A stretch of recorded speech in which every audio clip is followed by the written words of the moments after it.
Hordoftoota teenya kabajamuuf jaalatamu an Arbor Online School. Arbor Online School yeroo hundaa bashannansiisuu qofa osoo hin ta'in ofii isaatillee iddoo bashannanaa akka lafa diiyaaspooraa kana dhufuudhaan jechuudha. Diiyaaspooraa paarkii jedhama iddoon kun. Argamni isaas magaalaa Adaamaati warroottan hin beekne jechuudha. Magaalaa Adaamaa giddugala bashannanaa akkasumas giddugala gabaa Oromiyaati. Magaalaa kana keessatti waa hedduu arganna. Waa hedduus baranna jechuudha. Arbor Online School irraa mootu hojii baruuf barsiisuus ta'ee akkasumas hojiilee iddoo kamittuu argachuu hin dandeenye haala salphaa ta'een argachuu dandeenya jechuudha. Hundi keessanuyyuu Arbor Online School warra hordofaa jirtan akkasumas warri mootu viidiyoo kana yeroo ammaa kana sa'aatii ammaa kanatti ilaalaa jirtan atiin gamanaan jirtu atiin gamasan jirtanillee hundi keessanuu akka gammaddan akka immoo viidiyoo kanarraa bu'aa tokko argattan abdiin qaba. Giddugala bashannanaa kana keessatti immoo har'a isin bashannansiisuu qofaa fi miti jechuudha gamanaa dhufeef. Yaada gabaabduu takka akkasumas odeeffannoo gabaabduu takka isinii dabarsuudhaaf mee barnoota gabaabduu takka irraa isiniif haa kennu. Isinis abjuudha. Abjuu 8 basic building system keessatti immoo bu'uuraalee tooftaa 8 ijaaruu qabnu keessaa inni tokko abjuudha. Abjuu jechuun maali kan jedhuuf tokko isaatiin kan waliin ilaallu ta'a jechuudha. Abjuu jechuun ilmi namaa jireenya isaa keessatti wanta yeroo daa'imummaa isaa yookiin immoo erga guddatee booda barbaadu tokkotu jira jechuudha. Innis keessa isaatti abjuu jedhama. Abjuu jechuun kan rafneeti yookiin yeroo hirribaa arginu san osoo hin ta'in namoonni hedduu waa'een abjuu yeroo ka'u rafneetiin yeroo hirribaa qofa kan arginu itti fakkaachuu danda'a. Abjuun isa sanii miti hordoftoota. Abjuu jechuun dhugaadhaan keessa keetiitti maal yaaddaadha? Maal barbaadda? Keessa keessan maaltu jiraadha? Fuulduree keetti maali wanti ati kaawwatte jechuudha. Fakkeenya lafa amma irra jiru kana booda lafa magariisa kanaa fi itti aaneetiin galma achi nam mul'atu san dhaqoo taa'e kaayyoon kiyya abjuu kan jedhamu kan fageessee nam mul'isu san jechuudha. Isa fageenya irraa nam mul'atu san jechuudha.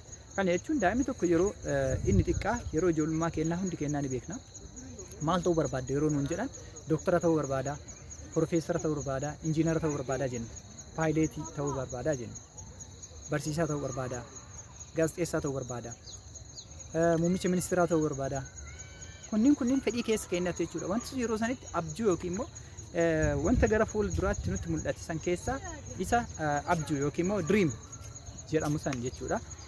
Kanaaf ilmi namaa bakka jiru kamittuuyyuu abjuu isaa dhugoomsee abjuu isaa san jiraachuu yoo barbaade ta'e jalqaba maal godhuu qaba? Abjuun kiyya maali? Keessa kiyya san maaltu jira? Maal barbaadaa beekuudha jechuudha. Bileenara ta'uu barbaada taanan akkamitti akka mallaqa argachuu qabu abjuu isaa san irratti barreessee kaa'uu qaba jechuudha. Abjuu keenya keessatti tokko wantoota barreessinee kenneessan hojiirra oolchuu qabna. Fakkeenya bara 2022 irra jira. Bara 2025 maal argachuu barbaadda? Qarshii miliyoona 10 argachuu barbaadda yoo ta'e qarshii miliyoona 10 argachuu barbaaddu kana haala kamiin argachuu dandeetta?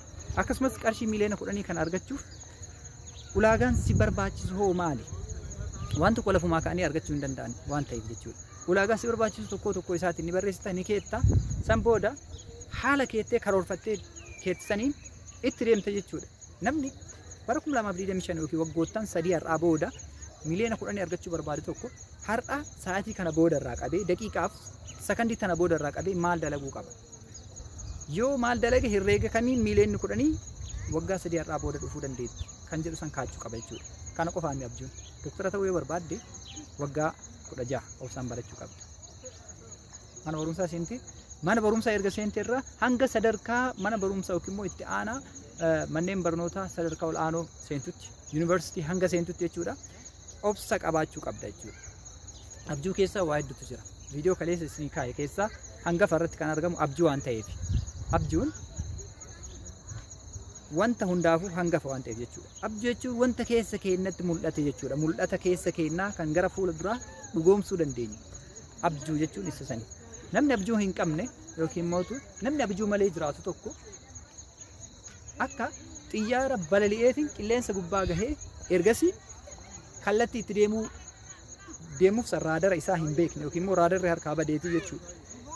Hanga murtaa'e wayii ni jiraata.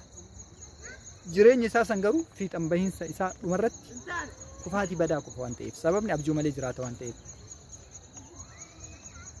Ilmi namaa yeroo dhuma kamuu abjuu isaa yeroo kaayu abjuu akkamitti lafaa ka'ee balali'aa qofaa miti jechuudha kan beekuu qabnu.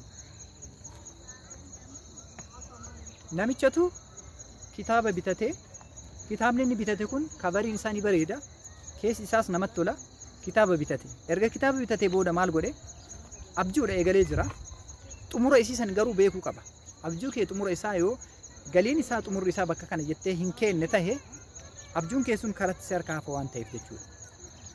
Erga kitaaba bitatee galee mana gahee booda maal godhe kitaabicha dubbisuu eegale. Xiyyaara kana balaliisuuf waan kana fayyadamii jedhaan maanuwaalicha ilaalaa xiyyaaricha akkaataa itti kaasu ni arge, akkaataa itti lafarraa ol ka'uunis ni arge. Erga lafarraa ol ka'e boodallee qilleensarraa akkamitti akka balali'uu qabu ni arge. Erga qilleensi gubbaa gahee booda leevilii isaa yookiin immoo sadarkaa qilleensarratti inni dhaabbateetiin balali'uu danda'u sanis ni arge jechuudha. Erga sadarkaa san argee booda osoo balaliisaa jiru kitaabni inni bitate kitaabni jalqabaa kun jalaa dhumata. Kitaabichi maal jedha? Yeroo gara xumura fuula kitaabichaa kana gahu osoo dubbisu balaliisaa jira waan ta'eef. Xumura irra geennan akkaataa itti qilleensa kanarraa xiyyaara kee lafaa kaasee balaliiste san gad deebisuu yoo barbaadde xiyyaara kee lafaa ka'uudhaaf hanga kanaan sitti himee jira. Kan itti aanu garuu kitaaba itti aanu bitadhuuti kutaa lammaffaa bitadhuuti qilleensa san irraa gadi bu'ii jedha. Egaa hordoftoota viidiyoo tanaa kabajamuuf jaallatamu. Xiyyaaricha kitaaba jalqabaa qofa bituudhaan kallattiin hojiitti seenee abjuu isaa san eegalee jira. Garuu kitaaba xumuraa san osoo hin argin galii xumura xiyyaara sanii yookiin immoo abjuu isaa san osoo hin argin qilleensa irratti kitaaba gadiin bu'u hin qabu.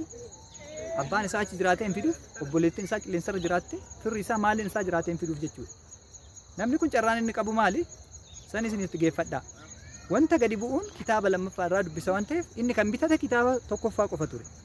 Kanaaf hordoftoota keenya kabajamuuf jaalatamu. Yeroo hunda kitaaba jalqabaa qofaa miti. Kitaabni lammaffaanis akka nu barbaachisu beekuu qabna. Yeroo kitaaba lammaffaan akka nu barbaachisu beeynutti abjuun keenya sun dhugaadhaan galma nuu ga'uu danda'a jechuudha. Abjuun keenya sun dhugaadhaan fiixanuuf ba'uu danda'a jechuudha. Hedduun keenya jireenya keessatti muuxannoowwan akkanaa nu muudatanii jiran. Kanaaf maal godhuu qabna?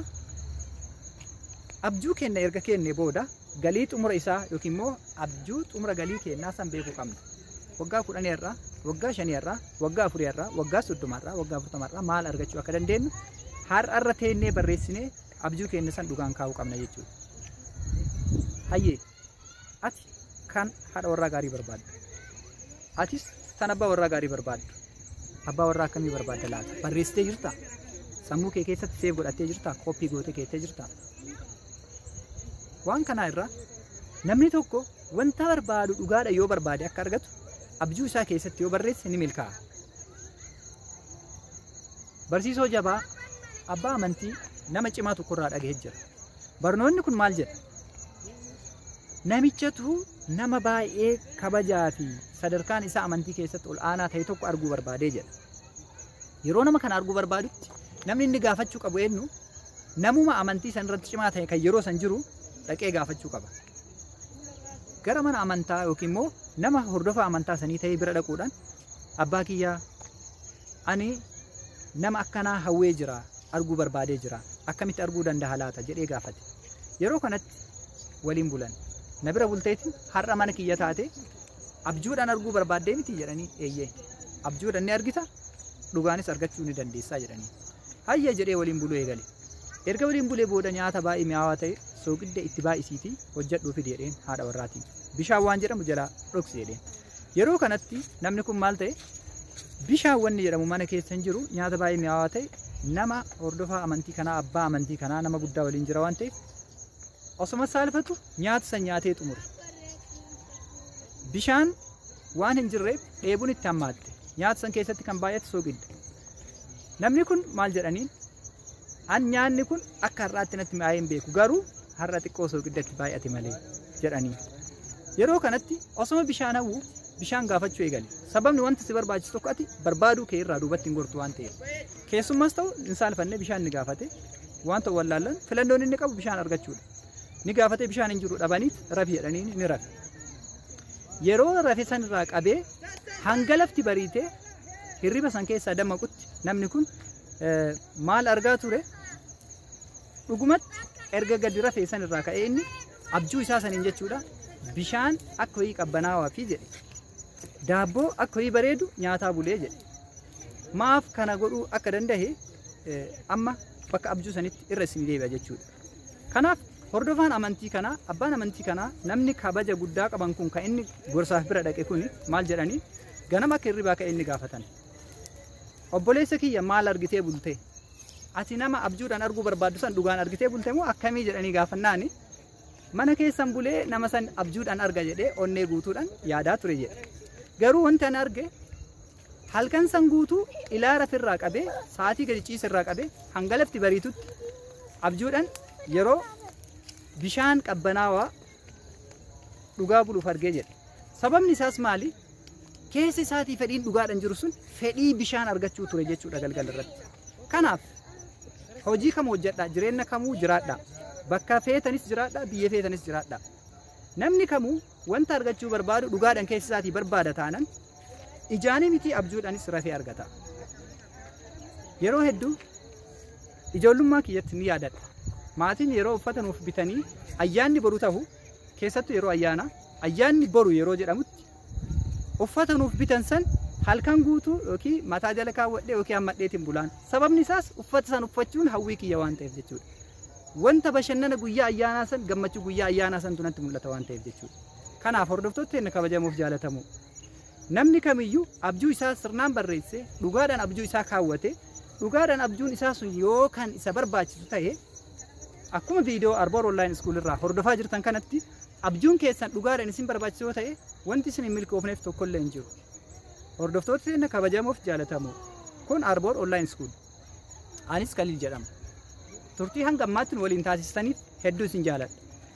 Viidiyoo itti aantu kutaa lammaffaa dabalata qooda abjuu keessaa kutaa lammaffaa fi akkasumas viidiyoo mul'ataa qabannee kan walitti deebinu ta'a.